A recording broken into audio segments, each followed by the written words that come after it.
ফুটবলের নতুন জাগরণে উদ্দীপ্ত বাংলাদেশ দল। এক হামজা চৌধুরী দেশের ফুটবলের অনেক কিছুই বদলে দিয়েছেন। এশিয়ান কাপ বাছাই ম্যাচে ভারতকে রুখে দিয়েছিল বাংলাদেশ, তাই তো হোম গ্রাউন্ডে ফিফা প্রীতি ম্যাচে ভুটানের বিপক্ষে লাল সবুজের ম্যাচ দেখতে দর্শকদের ঢল। খেলা শুরু হয়ে যাওয়ায় এক পর্যায়ে টিকিট চেকিং গেট ভেঙেই স্টেডিয়ামে প্রবেশ করেন দীর্ঘক্ষণ লাইনে দাঁড়িয়ে থাকা দর্শকরা। লাইনের কোনো সিস্টেম নাই। কি করবো, সিরিয়াল অনেক, লোকজন অনেক, তো এটার জন্যই ঈদের মধ্যে লোক বাড়িতে যাওয়ার কথা, অথচ খেলা দেখতে কিন্তু ঠিক এই ভিড় আছে। আমরা তো চেকিং সিস্টেমেই ঢুকাচ্ছিলাম, আমরা তো আন্দাজে ঢুকাইতে পারবো না, তাই না? আমরা চেকিং সিস্টেমে ঢুকাতেই দেখাচ্ছে এমন চাপ চলে আসছে যে আমরা কন্ট্রোল করতে পারিনি। প্রশাসনও ছিল সঙ্গে, দর্শকের চাপেই গেটটা ভেঙে গেছে আমাদের। আমি দেখতেছি যে অনেক লোকজন আসছে, তাহলে বোঝা যাচ্ছে যে এরা মনে হয় যে গেটের ভেঙে চলে আসছে। আয়োজন নিয়ে বাফুফের প্রতি কিছু অভিযোগ থাকলেও হামজা ফাহমিদুলদের দেখতেই মাঠে ছুটে আসা ফুটবল প্রেমীদের।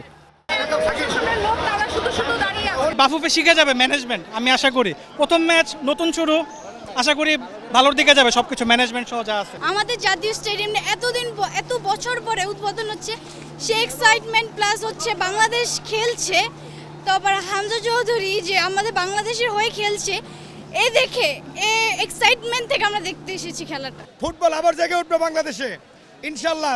আগামীতে ক্রিকেটে ফুটবল এগিয়ে যাবে। ভুটান বাংলাদেশের ম্যাচ, ন্যাশনাল টিমের খেলা দেখে আমরা এত উচ্ছ্বাসিত। সিঙ্গাপুরের বিপক্ষে এশিয়ান কাপ বাছাই লড়াইয়ের আগে ভুটানের বিপক্ষে বাংলাদেশের প্রস্তুতি ম্যাচটি ছিল বেশ গুরুত্বপূর্ণ। 55 মাস পর ফুটবল ফিরেছে হোম অফ ফুটবল ঢাকা জাতীয় স্টেডিয়ামে। দারুণ রোমাঞ্চিত ফুটবলার ও দর্শকরা। ঢাকা স্টেডিয়ামের সবুজ গালিচায় অভিষেক হয় ইংল্যান্ড প্রবাসী হামজা ও ইতালির ফাহমিদুলের। দেশের মাটিতে প্রথম ম্যাচে গোল করেন ইংলিশ প্রিমিয়ার লিগে খেলা হামজা। নৈপুণ্যে উজ্জ্বল ছিলেন ফাহমিদুলও। না খেললেও মাঠে ছিলেন আরেক প্রবাসী কানাডার সমিত সোম। হামজা ফাহমিদুলদের সাথে জামাল, তপু, সোহেলদের পারফরমেন্স যাচাই করেছেন কোচ হাভিয়ার কাবরেরা। সেট পিসে কিছুটা দুর্বলতা ফুটে উঠলেও শিষ্যদের প্রতি ইতিবাচক দলের কোচ। 6 প্রবাসী ফুটবলার নিয়ে এখন বেশ শক্তিশালী বাংলাদেশ দল। জামাল, তারিক কাজী, শাহ কাজিমের সাথে যুক্ত হয়েছেন হামজা, ফাহমিদুল ও সমিত সোম। আছেন স্থানীয় তপু, রাকিব, সোহেলদের মতো অভিজ্ঞ ফুটবলার। সময়ের সাথে পরিবর্তন এসেছে লাল সবুজদের ভাবনা ও পরিকল্পনায়। বাংলাদেশ এখন দেখছে এশিয়ান কাপে খেলার স্বপ্ন। ভুটানকে হারানোর অনুপ্রেরণায় জামাল হামজাদের সামনে আসল পরীক্ষা আগামী 10 জুন সিঙ্গাপুরের বিপক্ষে।